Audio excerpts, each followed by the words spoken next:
So when I was resigning from my job 10 years ago, they asked me this question. You know, I was working for Procter & Gamble. It's one of the biggest multinational companies in the world.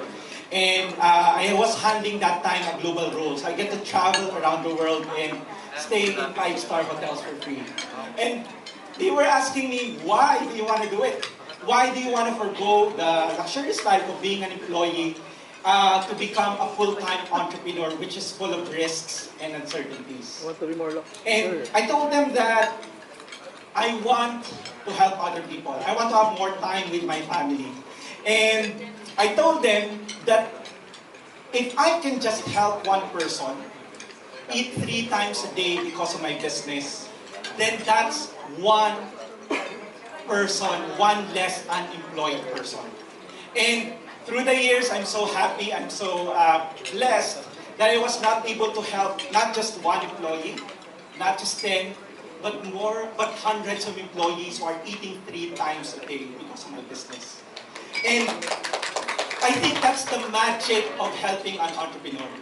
You help an entrepreneur and you're not just helping him, but you're also helping his family. You're also helping his employees and his employees' family. And that's why I built Leapreneur back in 2015, to help employees make that transition to become full-fledged entrepreneurs. Because I know how hard it is. I know how hard it is. And for most of us, we were not trained to become entrepreneurs. Tama ba? We're trained to be employees. We were taught in school how to be good employees, so when we graduate, we can find a decent job. And for most of us, our story, we came from very humble beginnings. I myself was a provinciano, grew up in the province. My parents, my father was a government employee, my mother was a teacher. And yun, ever since I was a kid, I want to be rich. I was dreaming to be rich. I want to experience having a car, a nice house. And that's why I studied really hard to become an executive and to be an entrepreneur. And I was fortunate enough to be hired by Procter & Gamble. But then I realized that as I climbed the corporate ladder, it's taking more time away from myself and my family.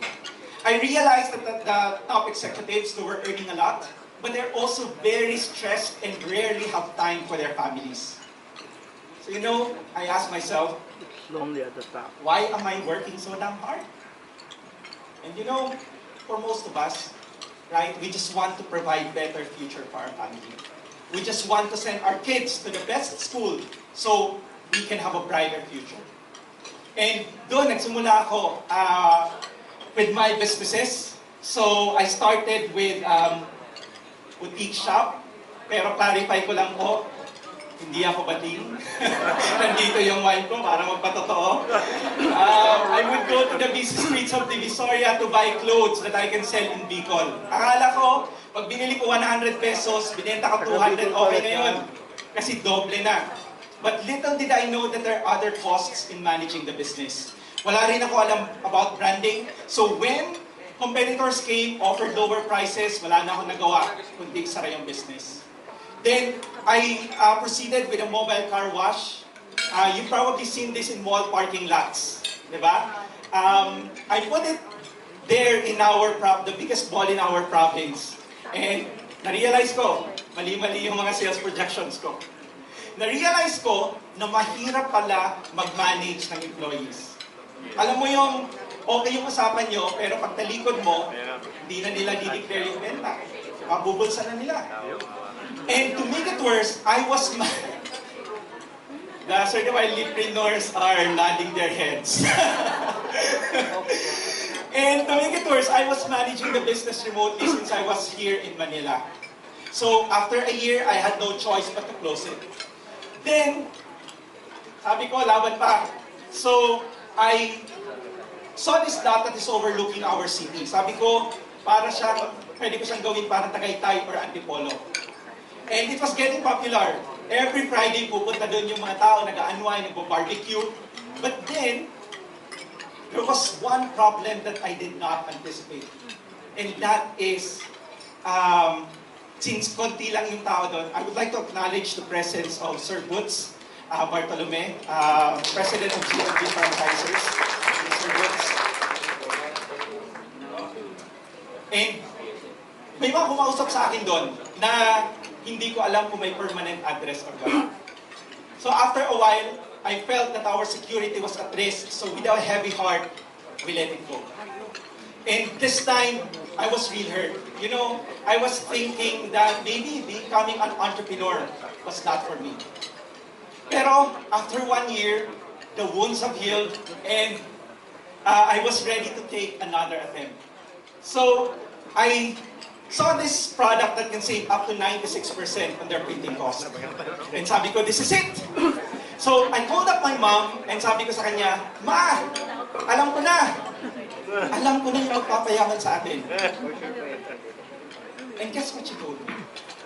She told me something that I will never forget. Sabi niya, anak, magkano naman kaya yung malulugi mo dyan? And hindi ko alam kung nagjo-joke siya, pero I can sense the concern on her voice because I failed not once, not twice, but 3 times already. And in the process, I've lost 1 million pesos of my own personal savings. And sabi ko na lang sa kanya, Ma, pasasaan ba't tatamaan ko rin yan? And Ink All You Can was born in 2005. And from then on, sunod-sunod na. And through the years, I was lucky enough to have met very successful entrepreneurs, and many of them are here this afternoon. So a round of applause, please, para sa kanila. And in 2015, I became the president of the Association of Filipino Franchisers, 2015 and 2016, and I realized that more and more employees want to become entrepreneurs. They want to put their hard-earned money to chase their dream of becoming an entrepreneur. But as we all know, diba, they need guidance, they need a helping hand. So, in fact, 7 out of 10 employees want to start their own business someday. And that's the reason I formed Leapreneur, to help employees transition to make that leap of becoming full-fledged entrepreneurs. And now I'm so happy that the group has grown. We have more than 6,000 members, many of whom are OFWs from Singapore, Malaysia, Dubai, Abu Dhabi, Japan, etc. And our goal is really to help at least 1,000 employees become successful entrepreneurs. And these are just some of the programs that we do. We have Leapreneur Insights, which is a weekly Facebook Live program where we invite successful entrepreneurs to share their lessons about business. It's free, so you can just go to Leapreneur page. Then we also have Jerry's Notes, Leapreneur Meetups, and also Leapreneur Trainings. We have an online training called Startup Blueprint Masterclass, which guides entrepreneurs the step-by-step guide in starting their own successful business. And this year, we want to level things up. We want to recognize the incredible feat taken by these employees who have become successful entrepreneurs.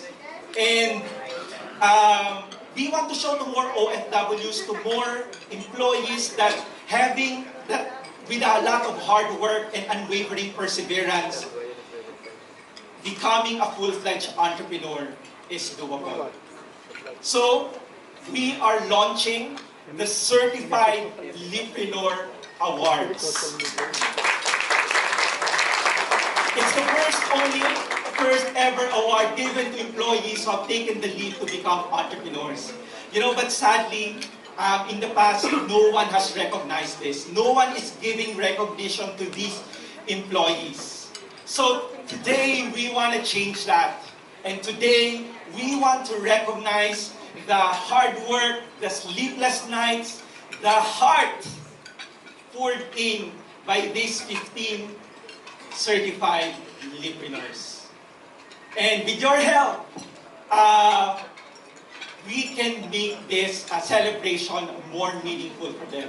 So to know more about the Leapreneur Certified Leapreneur Awards, Yun, please join me in watching this video.